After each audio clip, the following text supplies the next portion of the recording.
So in this video, I'm going to show you our new tool for classroom management of Chromebooks and to share resources. The new tool is through Lightspeed Systems, which is our new filter, and the tool is called Classroom Relay. So we're going to get you in, show you how to set up your classrooms, and then go from there. So the first thing you're going to do is go to the URL of classroom.relay.school. So it is all cloud-based, so it's just through a browser. So we're going to go in and enter the URL of classroom.relay.school, and you're going to get to this login screen. From here, you're just going to go to the normal Google login button. So we're going to click on that Google button, and it should take us right in.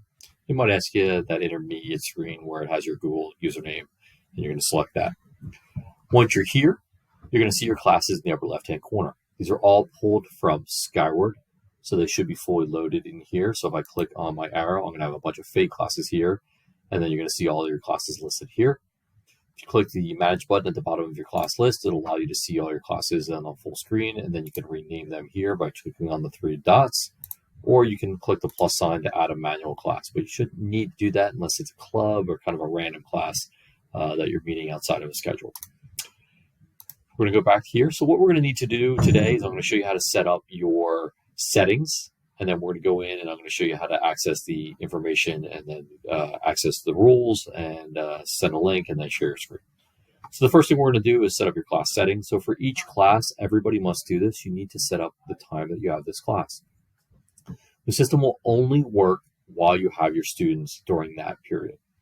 So whatever period you have them or whatever time you have your students, that's when the class will work, and that's when the Classroom Relay will be available for you.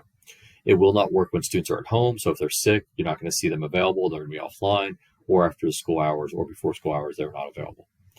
So if we click the class settings button, you're going to see you're going to be taken into this setup screen. I'm going to jump to my Bell class here so you see all the options. And you're going to see three options. The first one is Bell. So for the high school and the junior high, you had a fairly consistent schedule. We loaded your schedules for you, and you can just select the schedule that you have for that class. The caveat to this is when you have block classes, you are going to need to do this for each block class. So if you have a block class, period 1 and period 2, you're going to set period 1, and then you're going to set period 2. Set up the same schedule. If you want to manage them in a single class, you are going to have to do a manual class and enter them.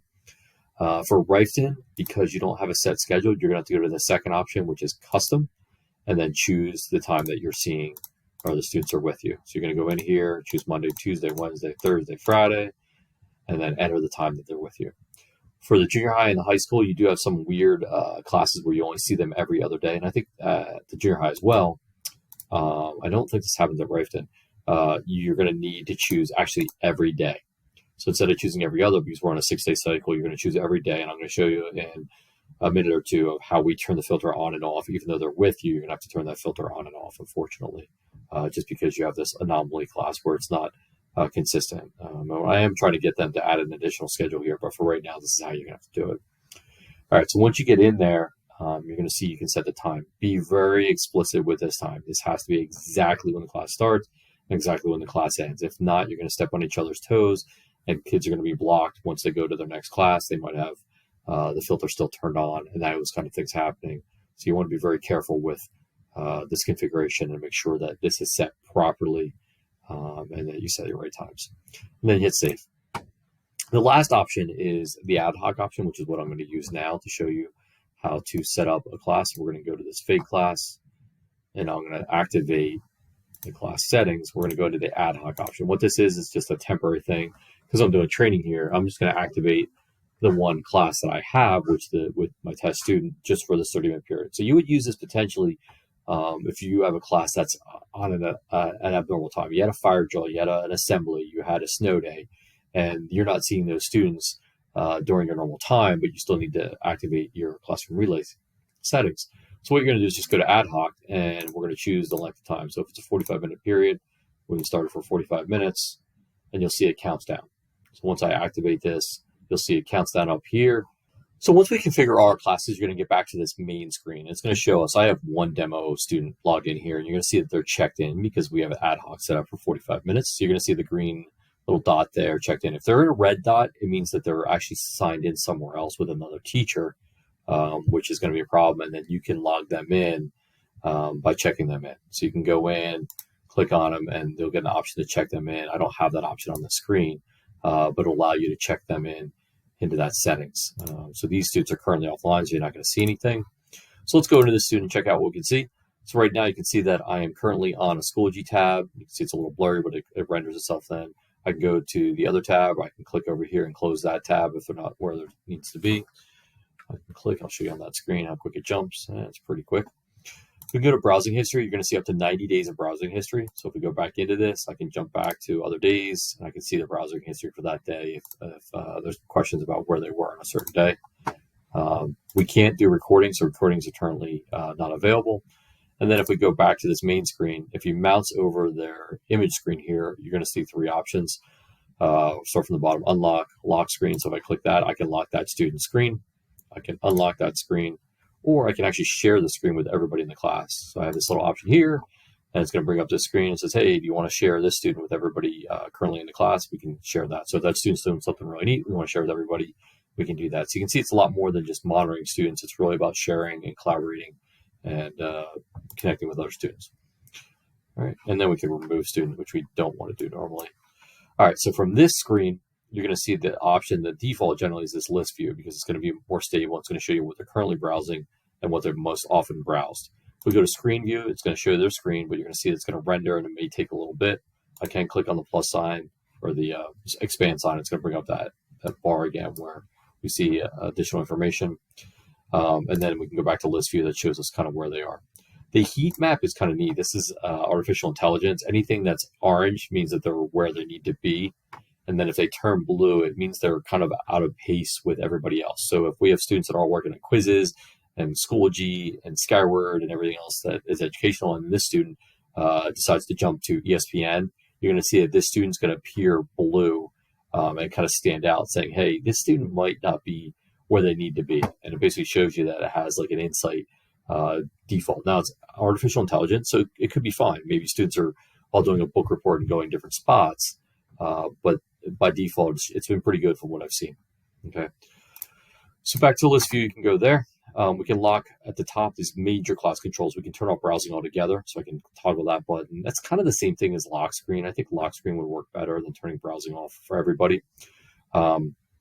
We can go and send a link. So if you want everybody to go to a Quizzes or a Quizlet, that kind of thing, you can put that link in here. It's going to force them to send that instead of them trying to get there through Schoology or trying to access it.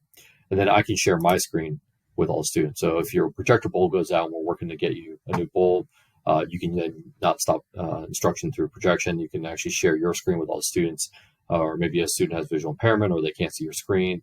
You can share this and then they can see your screen. Obviously, be careful with that. If you have other tabs open or email, make sure you're aware of what you're sharing there. And then the last thing is probably one of the most important things is this web rules option. So when you click on web rules, this is where we set our rules. Okay, there's three options: none, which means same filter that Sheldon sets, district sets; allow, which would be a whitelist only. They're only allowed to get to these certain sites. This is tricky because a lot of sites have subsites. So if we go to these two lists and we say, okay, they can get to Schoology.com, but if we embed resources or other links inside Schoology, YouTube videos, or potentially other sites, they're not going to be able to get to that. Textbook sites, that kind of thing. So you need to make sure you had everything in there to make sure that they're all set up. And then the last option is blocked. And this is something that I think a lot of students or teachers would want, where you can go in there and you can block YouTube or certain sites that students are on during your class. You can create up to 20 lists on each one of these, allowed and blocked. And then in each site, each list, you can have up to 100 sites. One thing that I've seen some teachers struggle with is that you can see that this isn't checked. So when you create these sites, if we want the allow, you need to check these lists and then apply changes. And also for the allow list, you need to go down here and always, always, always check this single sign-on. This is the Google. It approves like Google and the Clever sign-ons. If you don't do this, it's going to create havoc on the Chromebook because it all automatically goes through Google, so things will stop working. So you can activate that and apply changes. If you set that, that's on. So next time you go in, you'll see that that's always there. So if you leave that on tomorrow or when this ad hoc is, if it was a scheduler, scheduled class, it would activate during that time. So you want to be careful about that. For those classes that we talked about earlier, that are those once or every other day for a 6-day cycle, you're going to need to keep this to none. And then you can apply them when they come in with you on those certain days. I'm trying to find a better way to do that, but right now, that is how we do it. The last thing I want to show you is the create group option. So down here, I can create a group.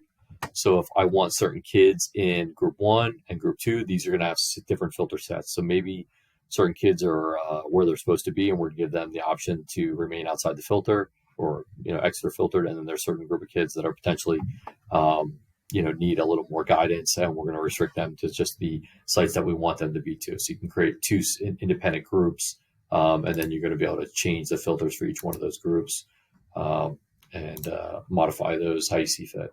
Okay, so that's a quick overview. So check it out. Let me know if you have any questions, and we're here to help. I think that'll just get you started, and then we'll be around to help you in any way. One thing, I'm going to stop this ad hoc here. You can see that there's 39 minutes or 38 minutes at this point remaining. You can stop at any point. So you can always choose the 45. If you do start that late in your class ends, remember to stop that at the end of the class, so that you're not restricting those students to the class that they go on. Now, if someone does that, you will see, I can't show you here, but they're going to appear with a red dot, and then you'll be able to check them in. You'll get another option to check them in to your class. So you can see that they're like checked in offline or checked in with you. All right. If you have any other questions, let me know. Have a good day, and look forward to working with you on this. Hopefully you find it helpful and helps you manage your class and share resources with your students in an efficient way. Take care.